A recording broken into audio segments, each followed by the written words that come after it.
Halo, shalom dan salam sejahtera semua jemaat Tuhan. Apa kabar? Puji Tuhan dan saya percaya bahwa Tuhan begitu baik. Sehingga pada hari ini kita masih bisa datang bersama-sama beribadah kepada Tuhan. Kita bisa bersama-sama memuji dan menyembah Tuhan bersama-sama secara online. Haleluya. Oke, sebelum kita mendengarkan firman Tuhan, di sini saya ingin mengajak saudara untuk mempersiapkan hatimu untuk kita memberi yang terbaik kepada Tuhan. Haleluya. Saya akan berdoa untuk pemberian kita pada pagi hari ini. Mari kita berdoa. Bapa kami dalam kerajaan sorga, kami sangat bersyukur Tuhan buat pada pagi hari ini kami memiliki kesempatan untuk memberi kepada Engkau secara online Tuhan. Kami percaya Tuhan bahwa kami memberi dari hati kami yang benar-benar ikhlas, jujur Tuhan. Untuk memberi di dalam kerajaan-Mu. Terima kasih Tuhan, kami serahkan pemberian kami kepadamu pada pagi hari ini. Dan juga firman Tuhan yang kami akan dengar, persiapkan hati kami. Dalam nama Bapa, Anak dan Roh Kudus, kami mau mendengarkan firman-Mu dan memberi yang terbaik kepada Engkau. Haleluya. Semua yang percaya katakan, amin. Haleluya. Puji Tuhan. Haleluya. Hari ini kita akan belajar satu tajuk yang baru. Karena minggu lalu kita belajar tentang Roh Isabel dan topik itu sudah last pada minggu lalu. Ini adalah tajuk baru, kesinambungan daripada Roh Isabel. Tetapi ini berkaitan dengan memelihara perjanjian dengan Tuhan. Amin. Haleluya. Hari ini saya akan membawakan satu tajuk. Bagaimana kita berkompromi dalam memelihara perjanjian Tuhan. Berkompromi maksud ini di sini adalah kita benar-benar mau melakukan, memelihara. Apapun halangan, apapun yang berlaku dalam hidup kita tetap pegang, kita tetap berkompromi, kita tetap memelihara perjanjian dengan Tuhan. Dan kita, banyak saudaraku di dalam Kejadian, kita mulakan di dalam Kejadian pasal yang ke-17, ayat yang ke-9 hingga yang ke-12. Dan seterusnya Kejadian 17, ayat yang ke-14, dan seterusnya. Kita akan bacakan mengenai perjanjian ini. Haleluya. Kejadian 17 ayat ke-9 hingga yang ke-12. Bunyi firman Tuhan. Firman Allah pula kepada Abraham. Bagi pihakku, kamu dan juga keturunanmu kelak, turun-temurun mesti berpegang teguh kepada perjanjianku. Inilah perjanjianku yang harus kamu pegang teguh, yaitu perjanjian antara aku dengan kamu serta keturunanmu kelak. Setiap lelaki antara kamu harus disunatkan. Kulub, yaitu kulit katanmu mesti dikerat. Dan itu akan menjadi tanda perjanjian antara aku dengan kamu. Bagi kesemua keturunanmu, setiap anak lelaki berumur 8 hari mesti disunatkan. Sama ada mereka yang lahir di rumahmu, atau yang dibeli daripada orang asing mana-mana pun yang bukan keturunanmu. Kejadian 17 ayat yang ke-14, lelaki yang tidak disunatkan yaitu yang kulubnya tidak dikerat, perlu disingkirkan daripada suku bangsanya karena dia gagal menyempurnakan kehendak perjanjianku. Keluaran 2, 23 hingga yang ke-25, tempo masa yang panjang yaitu menyaksikan kemangkatan Raja Mesir, orang Israel masih berkeluh kesah karena diperhamba sedemikian teruk. Maka berseru-serulah mereka hingga doa teriakan mereka mengenai perhambaan itu sampai ke hadirat Allah. Mendengar keluhan mereka dan mengingati perjanjiannya dengan Abraham, Ishak dan Yakub. Allah melihat betapa orang Israel menanggung segala penganiayaan itu dan tahu akan keadaan mereka. Saudaraku, ini adalah permulaan pertama Tuhan mengadakan perjanjian dengan Abraham. Dan dari Abraham serta keturunan yang lain. Saudaraku, dan Tuhan mengatakan bahwa mereka perlu berpegang teguh kepada perjanjianku. Supaya bangsa itu berada di dalam perjanjian Tuhan dari satu keturunan kepada satu keturunan. Dan Tuhan sudah memberikan garis panduan bagaimana mereka harus menjalankan, harus mengadakan perjanjian dengan Tuhan. Tanda mereka masuk ke dalam perjanjian dengan Tuhan, yaitu setiap anak laki-laki yang berumur 8 tahun harus dikerat kulit katannya dari mana-mana yang dilahirkan dari dalam rumah mereka ataupun dibeli daripada orang asing yang bukan daripada keturunan. Amin. Haleluya. Dan keturunan perjanjian ini dilakukan daripada keturunan Abraham, Ishak dan Yakub sampailah kepada bangsa Israel. Saudaraku, ketika itu bangsa Israel berada di Mesir dan diperhamba selama hampir 400 tahun, saudaraku. Mereka berseru, bangsa ini berseru kepada Tuhan karena mereka begitu dalam keadaan yang sengsara, diperhamba, diperbudak. Saudaraku, maka bangsa ini di dalam Keluaran yang kita baca tadi, mereka berkeluh kesah karena diperhamba. Mereka berseru kepada Tuhan sehingga apa yang berlaku? Tuhan mengingat perjanjiannya dengan Abraham, Ishak dan Yakub. Maka Tuhan mau membebaskan bangsa ini karena perjanjian ini. Dan dia tahu bahwa Tuhan harus membawa bangsa ini keluar daripada perhambaan. Karena mereka adalah umat Tuhan. Dan Tuhan telah mengadakan perjanjian ini daripada Abraham, Ishak dan Yakub dan keturunan 12 suku bangsa Israel ini di Mesir. Ketika itu mereka berada dalam perhambaan, dalam kesengsaraan. Mereka berseru, maka Tuhan bertindak membawa mereka keluar. Dan kita tahu bahwa Musa dipanggil oleh Tuhan untuk membawa bangsa ini keluar dari Mesir, masuk ke dalam tanah yang dijanjikan oleh Tuhan lewat perjanjian yang Tuhan telah lakukan kepada Abraham ketika itu, saudaraku. Jadi kalau kita lihat daripada kisah ini, bagaimana Musa meneruskan, berkompromi, memelihara perjanjian yang telah Tuhan buat daripada Abraham sehingga pada generasi Musa dan kepada bangsa Israel. Bagaimana Musa mengerjakan, mengerjakan keluar perjanjian ini sehingga bangsa ini bisa keluar daripada perbudakan untuk masuk ke dalam tanah yang dijanjikan oleh Tuhan. Saudaraku, kita belajar daripada kisah Musa bagaimana dia berkompromi dalam memelihara perjanjian Tuhan dengan umatnya. Saudaraku, kita tahu bahwa kehidupan Musa itu setelah dia diburu oleh Firaun karena dia membunuh bangsa Mesir dan dia lari ke satu tempat daerah, nama daerah itu adalah Midian. Saudaraku, di mana di Midian dia berkawin dengan salah seorang anak, orang Midian. Maksudnya dia berkawin dengan anak kepada Yitro, orang Midian, ataupun ketua kepada penyembahan berhala di situ, saudaraku.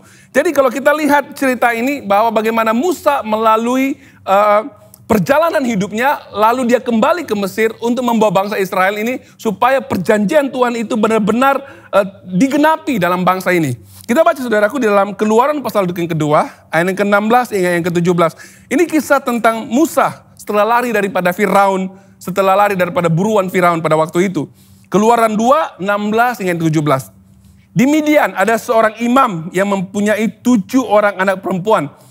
Para perempuan itu datang untuk menimba air dan mengisi palung-palung untuk memberikan minum kepada ternak domba ayah mereka. Tetapi pada gembala datang mengusir mereka, lalu Musa bangkit menolong mereka dan memberikan minuman kepada kawanan ternak domba mereka. Jawab mereka, ada warga Mesir yang menolong kami daripada gangguan para gembala, bahkan dia menimba air berlimpah-limpah untuk kami dan memberikan minum kawanan ternak domba kita. Katanya kepada anak-anaknya, di manakah orang itu? Mengapa kamu tinggalkan dia? Ajaklah dia makan, ajaklah dia untuk makan. Musa bersetuju untuk tinggal di rumah orang itu, lalu orang itu memberikan Zipora anaknya untuk diperistri Musa. Perempuan itu melahirkan seorang anak laki-laki, lalu Musa menamainya Gersom, karena katanya aku telah menjadi orang pendatang di negeri asing. Haleluya. Kalau kita lihat sejarah ini, di mana Musa berkawin dengan Zipora, dan ini berlaku karena Musa berada di Midian, dan setelah dia menolong anak seorang imam di Midian itu, dan dia dikawinkan dengan Zipora, salah satu anaknya. Dan ini, saudaraku, dan di mana Musa ketika itu, saudaraku, dia berada di persekitaran yang berbeza, saudaraku, di mana orang-orang Midian ketika itu, terutama keluarga Yitro ini, saudara, mereka menyembah kepada Allah yang lain. Mereka tidak memiliki budaya yang tidak sama dengan Musa. Mereka menyembah kepada Allah lain, dan sistem di dalam keluarganya juga berbeza dengan cara orang bangsa Israel, saudaraku. Jadi ketika Musa tinggal dan menikah.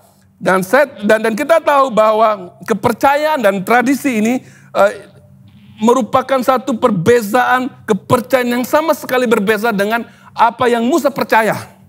Walaupun Zipora telah berkawin dengan Musa, namun kalau kita lihat ini istrinya tidak meninggalkan penyembahan berhala ayahnya.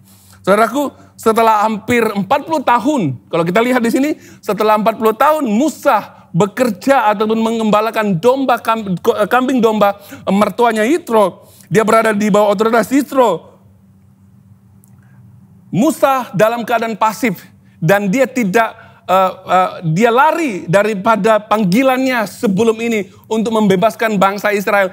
Dia menjadi gembala dan pasif dan ketika itu Tuhan mau memanggil Musa kembali untuk pergi ke Mesir untuk membebaskan bangsa Israel, untuk Tuhan meneguhkan perjanjiannya dengan bangsa itu, saudaraku. Dan kalau kita lihat, saudaraku, ketika dia mengembalakan kambing domba, dan di situ Tuhan memanggilnya dan menghidupkan kembali panggilan Musa melalui kesetiaan Musa kepada perjanjiannya, kesetiaan Tuhan kepada Musa dan kepada bangsa Israel untuk perjanjian ini dilaksanakan keluar, saudaraku. Jadi Tuhan memanggil Musa, di mana waktu itu Tuhan berbicara melalui semak yang berduri, dan Tuhan menghidupkan kembali panggilan Musa, meyakinkan Musa bahwa engkau dipanggil untuk membebaskan bangsa Israel, dan Tuhan mau Musa bersiap sedia untuk kembali kepada Mesir, dan Tuhan juga memperlengkapi Musa dengan tanda-tanda dan mujizat. Amin. Kita lihat, saudaraku, ketika Tuhan telah memanggil Musa, apa yang berlaku? Musa, saudaraku, dalam peristiwa itu dia kembali, dia mengambil keputusan, dia kembali ke Mesir. Kalau kita baca di dalam Keluaran 4 yang ke-22 hingga 21 hingga yang ke-22, ini peristiwa perjalanan Musa pulang ke Mesir. Keluaran 4, 21 hingga yang ke-22, firman Tuhan kepada Musa, bersedialah apabila kamu kembali ke Mesir, segala keajaiban yang telah kuserahkan ke dalam tanganmu, lakukanlah kesemuanya di hadapan Firaun, tetapi aku akan membuat dia keras hati dan tidak mengizinkan orang Israel pergi. Maka katakan kepada mereka, kepada Firaun, beginilah firman Tuhan Israel. Beginilah firman Tuhan, Israel itu anakku yang sulung. Amin. Israel itu adalah anakku yang sulung, kata Tuhan. Kalau kita lihat, saudaraku, dalam perjalanan Musa mau melaksanakan apa yang Tuhan arahkan, yang Tuhan tugaskan, yang Tuhan, di mana ini panggilan Musa, yang Tuhan hidupkan kembali. Setelah dia lari selama 40 tahun, saudaraku, kembali untuk melaksanakan panggilan Tuhan.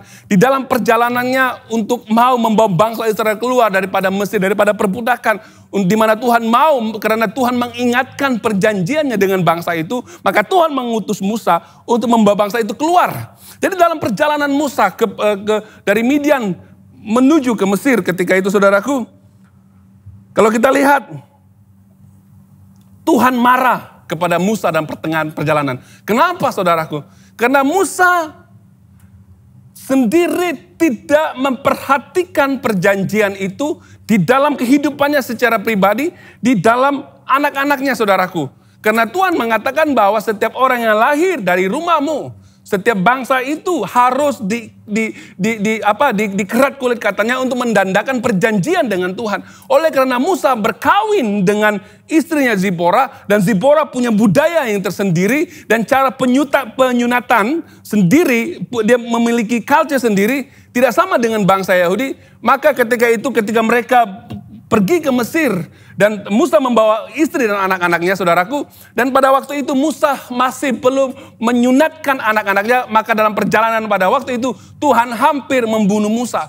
Kenapa, saudaraku? Karena Tuhan sangat serius di dalam perjanjiannya. Jadi, saudaraku, bagaimana Tuhan mau membawa bangsa itu keluar, sedangkan Musa sendiri tidak mentaati perjanjian ini dengan Tuhan dan tidak memotong kulit katan anaknya. Kalau kita baca, saudaraku, di sini di dalam Keluaran 4 ayat yang ke-24 hingga yang ke-26, dengar baik-baik. Keluaran 4 ayat 24 hingga yang ke-26, lalu dalam perjalanan di sebuah tempat bermalam, Tuhan bertemu dengan Musa dan hendak mengambil nyawanya.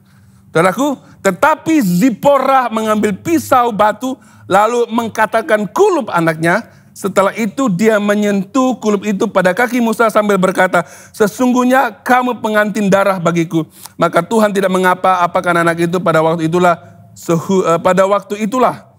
Sehubungan dengan persunatan itu perempuan itu berkata, kamu pengantin darah. Amin. Saudaraku,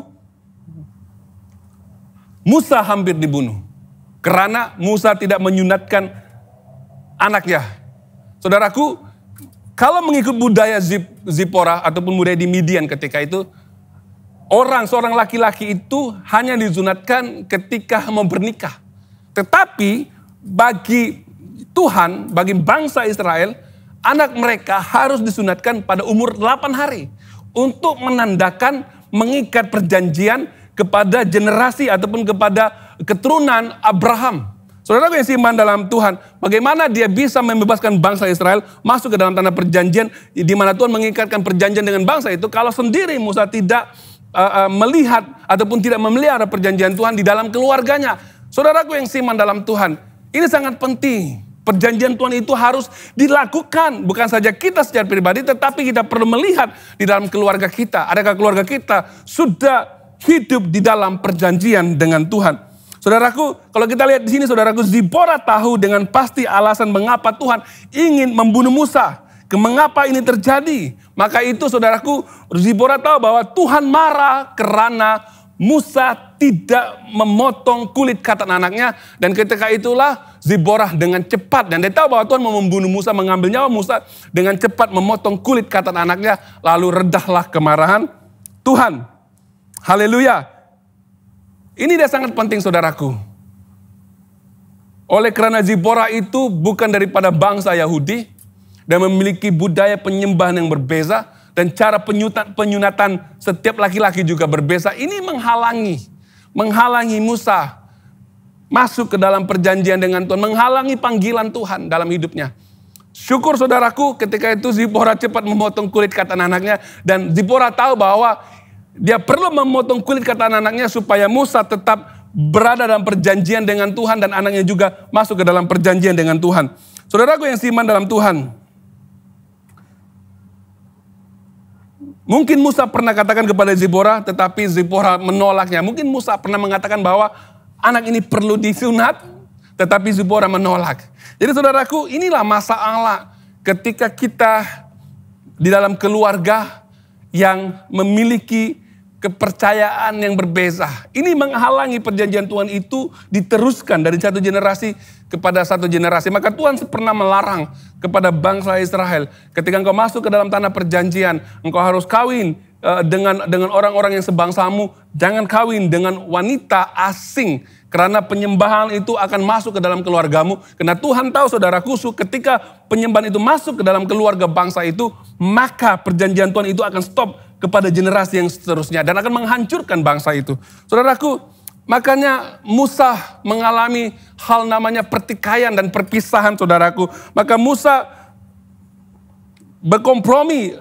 harus berkompromi untuk melakukan keluar perjanjian dengan Tuhan. Pada waktu yang sama adanya pertikaian dengan istrinya dan anaknya, di mana dia menyuruh istri dan anaknya kembali ke Midian. Saudaraku, ketika Musa mau pergi ke Mesir, apa yang berlaku, saudaraku? Musa sendiri menyuruh istri dan anaknya pulang kembali ke Midian. Haleluya. Dia suruh pulang ke Midian. Apa yang berlaku? Di situ perancangan Allah, berkat Allah, mujizat Allah sudah tidak menjadi bagian kepada anaknya. Ini salah Musa, saudaraku. Musa sebenarnya harus membawa istri dan anaknya ikut masuk ke dalam perjanjian dengan Tuhan. Bukan membiarkan istri dan anaknya kembali. Dia harus meyakinkan Allah yang dia sembah adalah Allah Yehova. Allah yang memelihara bangsa Israel. Bukan membiarkan istrinya kembali kepada budaya yang lama bersama dengan anak-anaknya. Saudaraku, dalam Keluaran 18 ayat yang ke-5. Keluaran 18 ayat yang pertama yang ke-5 mengatakan, mertua Musa yaitu Yitro, imam di Midian, mendengar tentang semua pekerjaan Allah terhadap Musa dan terhadap Israel. Umatnya yaitu bahwa Tuhan telah membawa orang Israel keluar dari Mesir.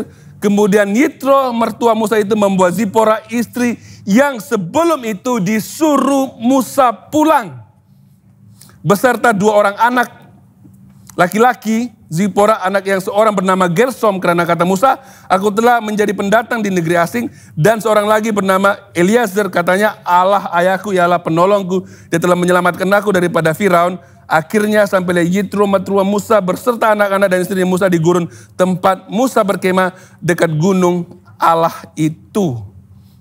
Setelah Musa keluar daripada Mesir, dia berkemah pada satu tempat di padang gurun. Dan ketika Yitro mendengarkan bahwa Musa telah membawa bangsa Israel keluar, Yitro membawa istri dan anak-anaknya berjumpa dengan Musa yang sebelum ini Musa menyuruh mereka pulang, saudaraku. Saudaraku yang seiman dalam Tuhan. Musa tahu bahwa Tuhan ingin Musa bertanggung jawab dan berkompromi dalam memelihara perjanjian dengan Tuhan. Musa juga tahu bahwa panggilannya dari muda untuk memakai dia membebaskan bangsa Israel. Dan Musa juga tahu bahwa perjanjian yang Tuhan lakukan dengan Abraham, Ishak dan Yakub itu harus dijaga oleh Musa. Dan Musa juga tahu bahwa ketika dia berkompromi untuk memelihara perjanjian dengan Tuhan, dia harus benar-benar membawa keluarganya juga masuk ke dalam perjanjian ini. Tetapi oleh karena Musa orangnya mau memelihara damai dan tidak mau ada pertengkaran dengan istrinya, dan dia membiarkan saja anaknya tidak disunat, akhirnya saudaraku, Tuhan hampir membunuh Musa. Membiarkan saja. Kadang-kadang kita dalam keluarga sebagai orang Kristen, kita tidak kisah dengan keluarga kita. Kita tidak kisah dengan anak-anak kita. Sama ada mereka mau ke gereja atau tidak. Kita tidak kisah, kita hanya kisah hidup kita. Kita hanya mau menyembah Tuhan. Tetapi saudara tidak pedulikan istri dan anak-anakmu untuk datang menyembah Tuhan. Bagaimana perjanjian Tuhan itu bisa dilakukan dalam kehidupan kita dan keluarga kita, kalau kita sendiri tidak mengendahkan, malah kita menyuruh mereka pulang. Kita tidak mendorong mereka untuk datang beribadah kepada Tuhan. Sama seperti Musa menyuruh istri dan anak-anaknya pulang. Akhirnya keluarganya, istrinya tidak mengalami mujizat Tuhan di Mesir ketika itu. Tidak melihat pekerjaan Tuhan yang besar. Maka saudaraku, oleh itu ketika Musa berada di padang gurun, maka Yitro membawa istrinya Zipora dan anaknya bertemu dengan Musa. Mengapa Musa menyuruh istri dan anaknya kembali ke Midian? Satu hal, Musa takut istri dan anaknya terbunuh di Mesir. Ini dia takut, saudaraku. Dan Zipora tidak boleh kembali bersama dengan dia ke Mesir karena Zipora mungkin juga akan terbunuh di Mesir. Dan Musa menyuruh dia kembali ke Midian, tempat bapaknya yang nyaman. Dan biar Musa pergi sendiri. Ini salah, saudaraku. Sepatutnya Musa harus membawa keluarganya masuk ke dalam perjanjian dan melihat mujizat Tuhan. Musa tahu istrinya masih menyembah Allah ayahnya. Tanggung jawab Musa adalah menjelaskan tentang bangsa Israel. Bukan membiarkan istrinya menyembah Allah lain. Pada masa yang sama, dia menjadi istri kepada Musa. Ini bahaya, saudaraku. Ketika kita mengizinkan orang-orang yang dalam rumah kita menyembah Allah lain, dan tidak mengikuti kepercayaanmu menyembah Allah kita yang hidup, saudara membuat istri dan anak-anakmu tidak hidup di dalam perjanjian dengan Tuhan. Dan tidak melihat mujizat Tuhan. Makanya kita sebagai keluarga, saudara sebagai suami, harus membawa istrimu bersama-sama menyembah Tuhan yang bersama-sama di dalam satu visi dalam gereja. Kita menyembah Tuhan bersama-sama, masuk ke dalam rancangan bersama-sama. Jangan biarkan istri kita sana dan sini, anak kita di sana satu, di sini satu. Kita perlu bersama-sama di dalam satu gereja, dalam satu tubuh untuk menyembah Tuhan. Supaya visinya jelas, rancangan Tuhan itu jelas dalam keluarga kita. Amin, saudaraku. Jadi Musa harus tahu membawa istrinya. Musa tahu bahwa istrinya masih menyembah kepada berhala, tapi membiarkan istrinya menyembah terus kepada berhala kepunyaan bapaknya. Amin, saudaraku. Jadi sebagai seorang ketua dalam keluarga, kita punya otoritas. Saya ulangi, sebagai seorang ketua dalam keluarga, suami, pemimpin dalam keluarga, harus tahu bagaimana membawa istri dan anakmu bersama-sama menyembah dengan Tuhan. Musa harus membawa anak dan istrinya masuk ke dalam rancangan Allah dan tidak membiarkan istrinya kembali ke Midian dengan pelbagai alasan. Sebagai ketua dalam keluarga, Musa harus tegas mendidik istri dan anaknya dalam menyembah Allah yang benar dan tidak membiarkan istrinya membuat keputusan sendiri dan tidak mentaati suaminya sebagai kepala rumah tangga ataupun kepala di dalam keluarga itu untuk menyembah Allah yang hidup. Ini masalah Musa, saudaraku. Sepatutnya Musa harus memperhatikan keluarganya. Dan istrinya juga harus tahu bagaimana respon kepada suaminya. Mungkin Musa juga menyuruh istrinya, tapi istrinya karena Musa menjaga hubungan dan istrinya membuat keputusan untuk membawa anaknya pulang. Pada masa yang sama juga Musa juga menyuruh anak itu dan istrinya pulang ke Midian, kepada kehidupan yang lama, kepada penyembahan yang lama. Akhirnya saudaraku, istri dan anak-anaknya tidak melihat mujizat Tuhan, tidak masuk ke dalam rancangan Tuhan, dan terkeluar daripada perjanjian dengan Tuhan. Saudaraku, apakah impactnya kepada Musa? Ketika dia tidak membawa istrinya bersama-sama untuk masuk ke dalam perjanjian dengan Tuhan. Saudaraku, Zipora tidak terlibat dalam mujizat yang Tuhan lakukan dalam buku Keluaran kalau kita baca. Mereka hanya mendengar. Mereka hanya menyaksikan. Mereka hanya boleh bersuka cita dengan apa yang Tuhan lakukan. Tetapi mereka sendiri tidak mengalami mujizat Tuhan. Dalam kehidupan kita, saudaraku, mungkin kita hanya mendengar mujizat Tuhan. Hanya mendengar kebaikan Tuhan kepada orang lain. Saudara sendiri tidak mengalaminya. Ini masalah. Kita perlu mengalami Tuhan. Perlu mengalami mujizat Tuhan. Bukan saja keluarga kita, kita sebagai kepala rumah tangga diberkati Tuhan. Tetapi istri dan anak kita juga harus diberkati Tuhan. Makanya kita perlu sehati, sepikir sebagai satu keluarga untuk menyembah Tuhan. Supaya kita tetap hidup dalam perjanjian dengan Tuhan. Saudaraku yang seiman dalam Tuhan. Kalau kita baca dalam Keluaran 18 yang ke-7 hingga yang ke-8. Keluaran 18, 7 hingga ke-8. Maka keluarlah Musa untuk menemui mertuanya, lalu ia sujud memberi hormat kepadanya dan menciumnya. Mereka saling bertanya akan keadaan satu sama lain, lalu masuk ke dalam kemah. Musa menceritakan kepada mertuanya semua yang dilakukan Tuhan terhadap Firaun dan warga Mesir demi orang Israel. Dan juga segala kesusahan yang dialami mereka ketika dalam perjalanan, serta bagaimana Tuhan menyelamatkan mereka. Kalau kita lihat di saudaraku, Zipora dan ayahnya hanya dapat bersuka cita atas mujizat Tuhan dan tidak mengalaminya. Kalau kita baca dalam ayat ke-10 tadi, ayat seterusnya ayat 10, kata Yitro, segala pujian bagi Tuhan yang telah menyelamatkan kamu daripada tangan warga Mesir, serta daripada tangan Firaun, dan yang telah menyelamatkan bangsa ini daripada tangan warga Mesir. Saudaraku, kalau kita lihat di sini, mertuanya, istri dan anak-anak hanya bersuka cita tentang apa yang Tuhan lakukan. Tetapi mereka sendiri tidak masuk ke dalam pengalaman mujizat Tuhan. Tidak masuk ke dalam pengalaman perjanjian dengan Tuhan. Apa yang Tuhan kerjakan buat bangsa itu. Saudaraku yang seiman dalam Tuhan. Apa yang berlaku? Musa juga ketika istrinya datang pada kali yang kedua bersama dengan anaknya. Musa tidak tegas untuk mengizinkan ataupun memaksa ataupun menyuruh istrinya mengikuti dia untuk masuk ke dalam tanah yang Tuhan janjikan. Tetapi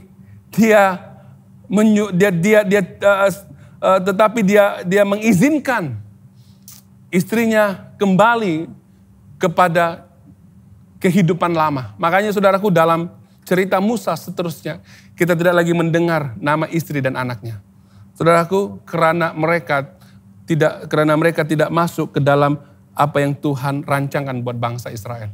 Saudaraku, dalam Kejadian yang ke-18 yang ke-27, kemudian dengar baik-baik ayat 18 yang ke-27, Kejadian 18 ayat ke-27, kemudian Musa melepaskan mertuanya pergi pulang ke negerinya sendiri.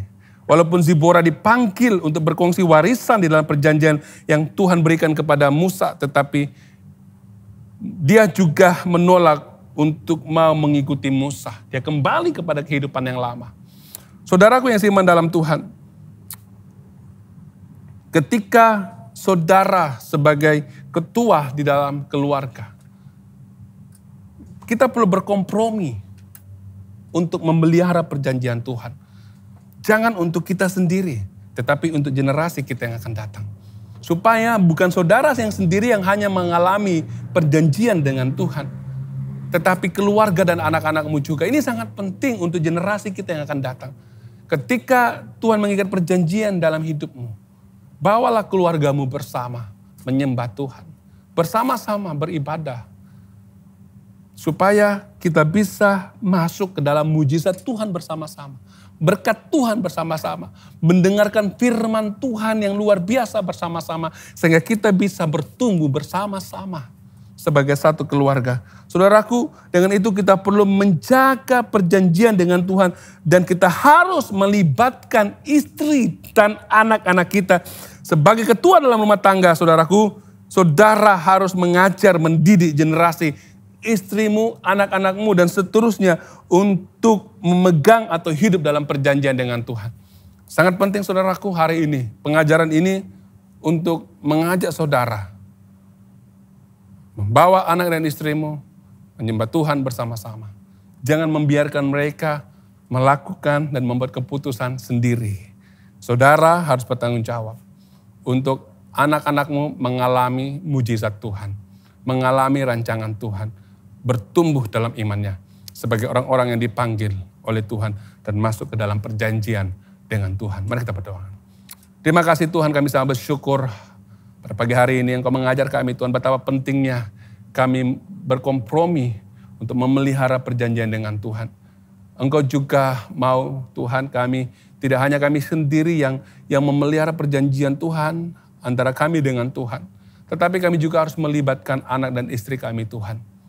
Mereka juga harus terlibat sama untuk mengalami mujizat Tuhan. Untuk mengalami rancangan Tuhan. Untuk mengalami keajaiban Tuhan. Untuk masuk ke dalam kerancangan Tuhan sebagai satu keluarga, sebagai satu bangsa, sebagai satu gereja. Yang Kau telah tetapkan untuk masuk ke dalam kelimpahan mujizat Tuhan. Terima kasih Tuhan. Engkau mengingatkan kami betapa pentingnya kami memperhatikan keluarga kami Tuhan. Untuk masuk ke dalam rancangan Tuhan. Dan tidak akan membiarkan mereka membuat keputusan mereka sendiri. Untuk kepentingan mereka sendiri Tuhan. Tapi kami mau belajar mereka bersama-sama dengan kami. Untuk masuk sebagai satu keluarga menyembah Tuhan. Terima kasih Tuhan. Terima kasih Bapak. Berkati keluarga kami Tuhan. Berkati anak-anak kami Tuhan. Istri dan anak-anak kami. Biarlah kami menjadi satu keluarga yang terus memuji dan menyembah Tuhan. Masuk ke dalam visi yang sama. Masuk ke dalam penyembahan yang sama. Menyembah Allah kami dan memelihara perjanjian. Dan kami mau berkompromi Tuhan untuk memelihara perjanjian. Bukan saja untuk diri kami, tetapi untuk keluarga dan keturunan kami. Terima kasih Tuhan, terima kasih Bapak, berkati kami semua. Biarlah semuanya ini Tuhan kami serahkan ke dalam tangan-Mu. Dan kami akan menjadi orang yang tetap strong Tuhan, kuat untuk memelihara perjanjian dengan Tuhan. Dalam nama Bapa, Anak dan Roh Kudus, kami sedang berdoa dan bersyukur. Haleluya, semua yang percaya katakan, amin.